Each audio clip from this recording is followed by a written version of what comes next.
Hello viewers, मैं हूं doctor Almas, consultant radiologist, Femiscan Nagpur, और ये मेरा यूट्यूब चैनल है जिसमें मैं विमेंस हेल्थ, इमेजिंग और प्रेगनेंसी रिलेटेड इन्फॉर्मेशन आपके साथ शेयर करती हूँ।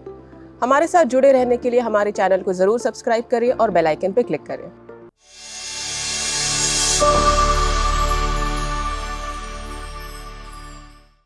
आज का हमारा इस YouTube वीडियो का टॉपिक है गर्भ में पल रहा शिशु लड़का है या लड़की, ये कैसे जाने, या ये क्या डिटरमिन करता है कि गर्भ में होने वाली प्रेगनेंसी बॉय रहेगी या गर्ल। इस वीडियो के लिए रिसर्च करते वक्त मुझे इंटरनेट पे कई सारे ऐसे इंफॉर्मेटिव वीडियोस मिले जिसमें बहुत सारी गलत इन्फॉर्मेशन को प्रोपोगेट किया जा रहा है ये डिटरमिन करने के लिए कि आपकी प्रेगनेंसी बॉय दे पाएगी या गर्ल। प्लीज़ ऐसे वीडियोस को इन्फॉर्मेशन के तौर पे मत मानिए, क्योंकि ये बहुत सारे मिथ्स हैं जो कि बिल्कुल इनका कोई साइंटिफिक एविडेंस या बेसिस नहीं है। मिथ नंबर 1, अगर आपकी सोनोग्राफी रिपोर्ट पे लिखा है कि प्लासेंटा एंटीरियर है तो लड़की होगी, और अगर प्लासेंटा पोस्टीरियर है तो लड़का होगा। हमें ये जानना चाहिए कि प्लासेंटा एक ऐसा ऑर्गन है जो आपकी प्रेगनेंसी को सपोर्ट करता है और आपके शिशु को मदर के बॉडी के न्यूट्रिटिव सप्लाई प्रोवाइड करता है। तो इससे कोई लेना देना नहीं है कि प्लासेंटा की पोजीशन यूट्रस में कैसी है। 50% चांस है कि लड़का होगा और 50% चांस है कि लड़की होगी। एक और बहुत कॉमन मिथ मैंने पढ़ा है कि अगर फीटस का heart rate FHR, foetal heart rate अगर ज़्यादा है तो लड़का होगा, और अगर FHR 140 से कम है तो लड़की होगी। ये भी बिल्कुल एक गलत धारणा है, क्योंकि फीटल हार्ट रेट हर बेबी का वेरी करता है। अगर बेबी रेस्टिंग स्टेट में है तो हार्ट रेट कम रहेगा, और अगर बेबी जस्ट मूव किया है या कोई मूवमेंट हुई है बेबी के अंदर में तो फीटल हार्ट रेट ज़्यादा रहेगा। मिथ नंबर 3, ऐसा कहते हैं कि अगर आपका प्रेगनेंसी का बम्प नीचे की तरफ है, लो लाइंग है तो लड़का है, और अगर ऊपर की तरफ है तो लड़की है। ये एक्चुअली मदर के एब्डोमिनल वॉल की मसल टोन पे डिटरमिन करता है कि आपकी प्रेगनेंसी का बम्प नीचे की तरफ जाएगा या ऊपर की तरफ। तो इन सब बातों में अपनी टाइम और एनर्जी मत स्पेंड करिए, क्योंकि ये सब चीज़ें डिटरमिन नहीं कर सकती कि आपकी प्रेगनेंसी में बेबी बॉय है या बेबी गर्ल है। What determines the gender of your baby? एक मेल पर्सन में XY क्रोमोसोम्स होते हैं और एक फीमेल में XX सेक्स क्रोमोसोम्स होते हैं।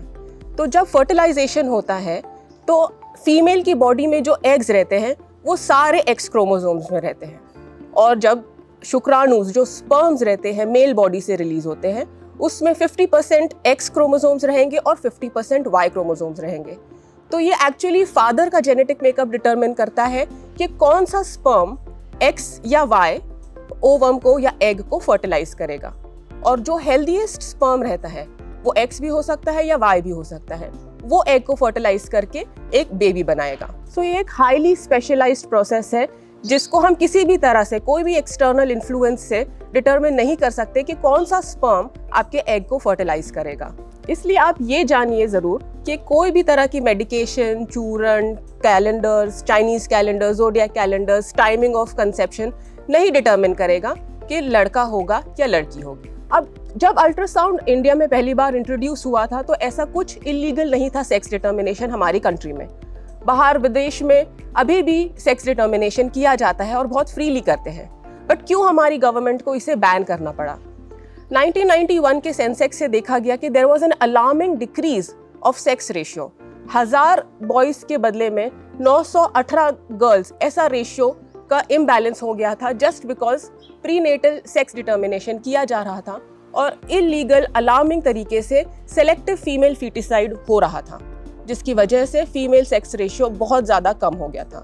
इसीलिए इंडियन गवर्नमेंट ने एक कदम उठाया और 1994 में pre conception prenatal determinant diagnostic techniques की एक एक्ट लागू की, जिसे हम कहते हैं PCPNDT, जो कि सेक्स डिटर्मिनेशन को इलीगल करार देता है, और पेशेंट और रिलेटिव जो डॉक्टर से पूछते हैं और बताने वाले डॉक्टर, इन दोनों को एक फाइन है और कुछ इम्प्रिजनमेंट की सजा भी देता है। इस PCPNDT एक्ट के चलते सिग्निफिकेंट इंप्रूवमेंट देखा गया है सेक्स रेशियो में, और 2023 के रफ एस्टिमेट्स के हिसाब से ये सेक्स रेशियो बढ़ के वापस 1000 के ऊपर चला गया है। तो इस बेटी बचाओ बेटी पढ़ाओ मिशन में आप अपनी गवर्नमेंट का साथ दीजिए।